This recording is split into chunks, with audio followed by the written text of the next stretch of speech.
sussing out your luck, going hard in the paint, and that's how you assert dominance.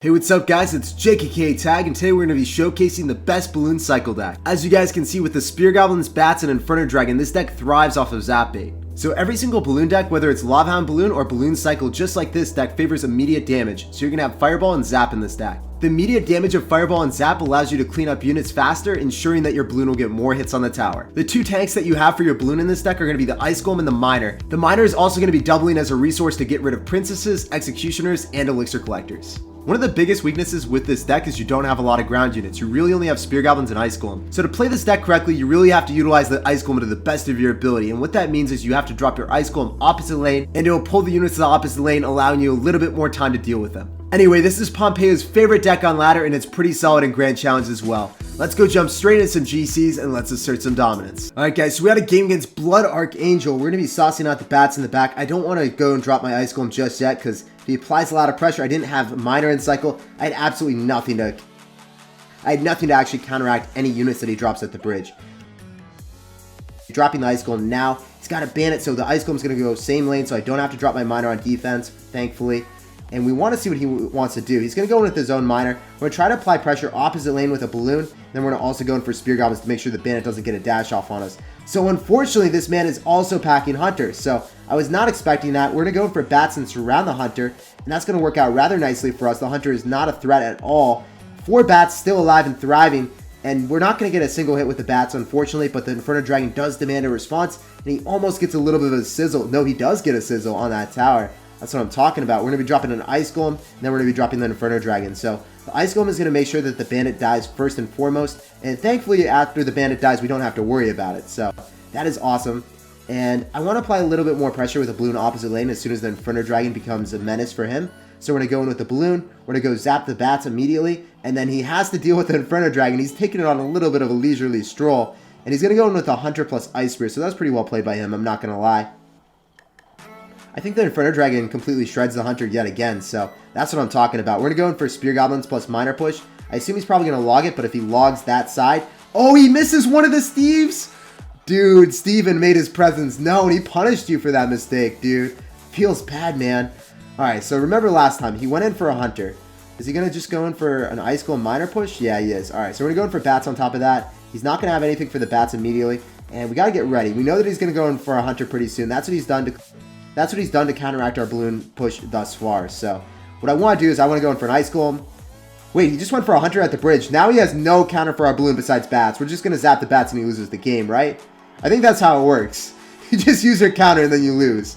Unless he gets back to another Hunter, but I don't think that's actually feasible. I don't think the Hunter is going to do me dirty here, guys. I think at least one Balloon hit, and that's what I'm talking about. All we needed was one. One hit wonder. The Balloon makes the party there. Makes the party happen.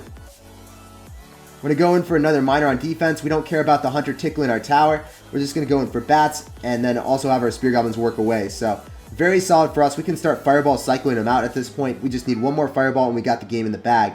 So I assume that this man is going to be going in for a fully fledged push on us. I assume nothing less. There's the Hunter. We're going to go in for an Ice Golem on defense. We're going to be going in for a Zap. Unfortunately, we have to drop the Zap. We got to make sure that the Bandit doesn't break through. If the Bandit breaks through, then it's a sad time in the life of Jake, but we're not having sad times, only happy times here. No sad panda moments. We're going to go in for a Fireball, closest possible tile, to completely eradicate his tower. Good game, well played, and good luck in the rest of your challenge, sir. Just cycling that Hunter once, caught him off guard. Alright guys, so we had a game against Mika, and we're going to be saucing out the Bats in the back, so that is not a very good Spear Goblin hut placement out of Mika, so unfortunately we don't have Ice Golem in our starting hand, but we're going to try to apply a lot of pressure. Our Balloon will bypass that, so what I'm going to do is I'm going to drop my Balloon here and then an Ice Golem. We're going to try to bypass that immediately. We're going to be hovering Fireball for the Zappies. I assume the Zappies are going to come down. Never mind, it's a Mega Minion, so that is a little bit worse for us, but we're still going to get the hit regardless. That is phenomenal, actually. Actually, never mind. All right. I really thought we were going to get a hit, but I got honeydicked, unfortunately. So we're going to have to go for a Fireball. We do get a value Fireball, but I made sure that I didn't clump everything up, or I tried to clump everything up. I didn't want to just hit the Flying Machine in the tower there. So unfortunately, we're going to be playing against a very difficult matchup. Hopefully we can pull it out. We're going to go in for a Miner and then also Spear Goblins opposite lane, trying to apply a little bit more pressure. That's 5 Elixir commitment. We want to see what he's going to be doing to that. So he's only dropping 4 Elixir. I probably will have to get away with just a Inferno Dragon. Going to be dropping Bats as well. And if he drops anything else, I might have to go in for a zap. Yeah, we're definitely going to have to drop a zap as soon as those bats spawn. So we're going in for a zap as soon as the 2 bats from the Night Witch popped. This is going to be pretty awesome for us. Not too much occurred from him. And then Inferno Dragon is going to be incinerating the entirety of the bats. Well, actually it didn't. Steven the Spear Goblin put in work there. Steven the Spear Goblin definitely cleaned everything up. So he's going to go in for another Spear Goblin hut. I got to apply pressure opposite lane, but remember what he had last time. He had Fly Machine and Mega Minion. So realistically, can I do that? I want to go in for a Miner and then go in for a Fireball if he drops anything near the Spear Goblin hut. That's kind of what I'm hoping for. So is he going to drop the Mega Minion in vicinity? I think so. That's awesome. Nope. Alright. I cheap padded that like it was my job. That would have been phenomenal because I wouldn't have had to respond to the Mega Minion. Alas, we do not have such a luxury. So we're going to go drop our bats. The bats will actually clean up the Spear Goblin and it will also do work to the Mega Minion. Means that we're going to go in for a Balloon Ice Golem opposite lane. Also going for Spear Goblins yet again. And I think we're going to end up taking tower. We're definitely going to end up taking tower. I think that was a horrible play going in for the ceiling fan there by him.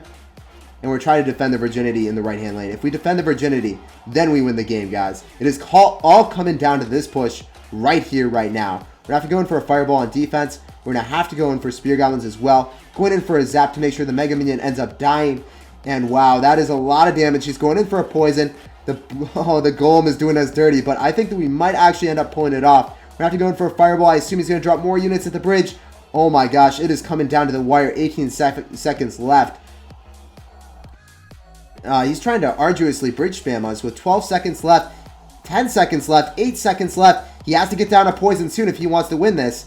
There is not too much time left, and I don't think he has enough Elixir. Good game, well played, and good luck. That was a really clutch W. That was a very difficult matchup as well. That is insane, man. All right, guys, so we had a game against Racer. We're going to start off the game with the Spear Goblins, and he's starting off the game with a wow. He is just too occupied to drop units, so that feels fantastic. We're getting a lot of free damage. He's going to have 3 Musketeers. 3 Musketeers is one of the most difficult matchups for this deck. Hopefully I can show you guys how to win it. We're going for a Fireball on top of the 2 Muskies. We're going to get ready with the Bats on top of the other one. So we're going to have to drop Ice Golem. Unfortunately, we didn't have it in hand at the start. So a little bit unfortunate for us, but the Spear Goblins will end up cleaning up the Dark Prince. Dark Prince does not get a single hit on our tower, so that was very clean. So as soon as he pumps up, I want to go in for a Balloon and then a Miner on top of the pump. Hopefully he pumps up soon. I'm getting ready, sir. We're going to go in for Inferno Dragon in the back because we really don't want to go and start a Miner, like, guessing where a pump would be, because that would be pretty sad. What does he want to do? He's down a little bit of Elixir. You're not back to 3 Muskies yet, are you? I don't think so. We're going to go in for a Balloon. I think he's down a ton of Elixir. He's going to go in for 3 Musketeers right now. I assume it's going to happen. We're going to go in for a Zap to make sure that the Bats are not able to have a party on the Balloon. The Balloon is actually going to get a hit, and that's what I'm talking about, guys. That is a lot of damage early on in the game. He's probably back. No, he is back to 3 Musketeers. And he's also going to pump up. So what we really want to do is we want to apply a lot of pressure, go in for Spear Goblins along with our Miner. And we're going to have to Fireball that if he ends up catching it, but he doesn't, so we're fine. We are chilling out here. We can save the Fireball for the 3 Musketeers. He's probably going to go in for a Zap on top of the Bats, but we want to go in for it anyway. And we're going to go drop an Ice Golem. So we know that he has Minions and 3 Musketeers. Very difficult when they don't just have 3 Musketeers, when they have something else. When it's Bats, you can go in for a Zap, but when it's 3 Musketeers, you know, it's a sad panda moment. Is he going to go for 3 Muskies? Can we go for a Fireball Zap? What do you want to do, sir? Alright, so he's trying to bait out a Fireball. We're not going to fall for it. We're going to go in for the Spear Goblins, going in for a Miner on top of the pump. And he's going to give us Fireball Zap. Okay, dude. I am down with that. That is actually dope. I can't believe he gave me that absurd value early on. That's what I'm talking about, my man. So we're going to go in for an Ice Golem, make sure that the Bandit walks toward it, and we're going to eat the minion damage like a snack. We're going to go in for a Miner, also Bats, and then Balloon as well. And we're going to get ready for 3 Musketeers. I assume he's going to go in for 3 Muskies relatively soon. Or if he goes in for Minions, we can just go in for a Zap and then collect the death damage. So he's also got Ice Spirit, so we just need that death damage. I'm fine with that. I'm completely down with that. Alright, never mind. We get all the damage that we want. Our deepest desires were granted there, guys. Oh, man. Feels good. Feels good. So he's just stocking up the Fireball value. We can't say no to that, dude. We're just a cordial sir as well. We're going to take whatever you offer us. We have no complaints here. We're going to go in for Spear Goblins to clean up the remaining Musketeer, and we're just going to cop this W. Good game, well played, and good luck in the rest of your challenge. We asserted dominance over 3 Musketeers. A really difficult matchup, actually. Especially when they have Minions, Ice Spirit, and 3 Muskies. It's just not solely 3 Muskies. Alright guys, so we're playing a Phantom from Phantom Gaming. That's pretty scary, man. I am shaking in my boots right now. So he's actually going to be dropping a Royal Ghost on defense, and we're going to have to drop a Miner because we don't have Ice Golem. We're not allowed to eat that amount of damage from you, sir. I'm sorry. So he's going to go in for Royal Ghost. He's got Spear Goblin Hut. This is going to be the Pekka deck that we know and love, boys. Are you ready? Are your bodies prepared for this game? So our balloon does bypass, but we kind of have to cycle to our balloon, unfortunately. Well, we don't have to cycle to our balloon. We have to cycle to an Ice Golem. So we're going to utilize bats on defense. We're going to go in with our Ice Golem, and then we're going to go in with a balloon. He's really only got Flying Machine and Cycle, so I don't know what he's going to do to deal with this. Flying Machine does not devastate it. And since he dropped the Spear Goblin Hut, most people don't drop the Spear Goblin Hut in the correct play. You can always bypass it. So this deck does beat the traditional Pekka deck if you play it correctly. And as you guys just saw, he has Crippling Depression right now. That's a lot of damage. Also, another thing to notice, guys, he doesn't actually have Zap in this deck. So my bats actually do so much damage unless he wants to poison them. Really solid for us. Our bats will completely clean up the Royal Ghost, and then it will also get a few swipes off on his tower. He dropped another Spear Goblin Hut in the back, so I'm not really quite sure what he wants to do about this. And actually, yeah, dude, I think I can just bypass it again, or bypass in the opposite lane. We know that he has Zappies, though. That is the main reason that he wants to drop the Pekka in the back. He feels like he can bait out my Fireball, and then his Zappies will go to town on my Inferno Dragon. But that's simply not going to happen, my man. We're not going to allow that to happen. In fact, we're going to go drop our Spear Goblins, bait out a log, and whenever he drops his Zappies, that's what's going to get Fireballed. Immediately going to go for the Fireball on top of the Zappies, vanquish them immediately, and he has nothing to actually kill our Inferno Dragon. We're going to go in for bats. He can't zap those, and this is going to be pretty much a good game, guys. We take his tower initially. That's really all you got to do. Go opposite lane of their Spear Goblin Hut, hold Fireball for the Zappies, not really the Flying Machine. As long as you have the Ice Golem in front, the Flying Machine will do negative damage. It really won't do anything to you. We're going to go in for Spear Goblins yet again. He probably will go in for a poison, but it's going to be in vain. Actually, he's going to go in for a log, so that was really well played. We're going to have to go in for a Miner on defense to just push the Royal Ghost out of the way, because our Miner is so thick that Royal Ghost just doesn't get that extra hit. We're going to go in for another Fireball right on top of those. And yeah, guys, we're doing phenomenally. Very easy game. As you guys saw, this deck does end up countering the most prevalent deck in the meta. It actually does counter the Pekka deck. So if you guys are struggling with Pekka, play this deck, and I'm sure you guys will have no issues. We're going to go in for yet again another Miner on defense. Play past the Pekka or past the Royal Ghost. Whatever you guys want to do, you're just passing it with the Ice Golem. That is one of the most important mechanics to refine. If you guys have that down packed, you guys will have a lot of success with this deck. So the Flying Machine is just going to get evaporated. We're going to go in for another set of Spear Goblins, going in with the Miner Hot and another Ice Golem just to assert dominance. We wanted 2 Ice Golems down. We didn't quite get it, though. And that's actually where I'm going to end today's video. Make sure to check out this deck. It will be down below as the pinned comment. As always, thanks for watching. Thanks for chilling with me. And I can't wait to see you guys next time. Peace out.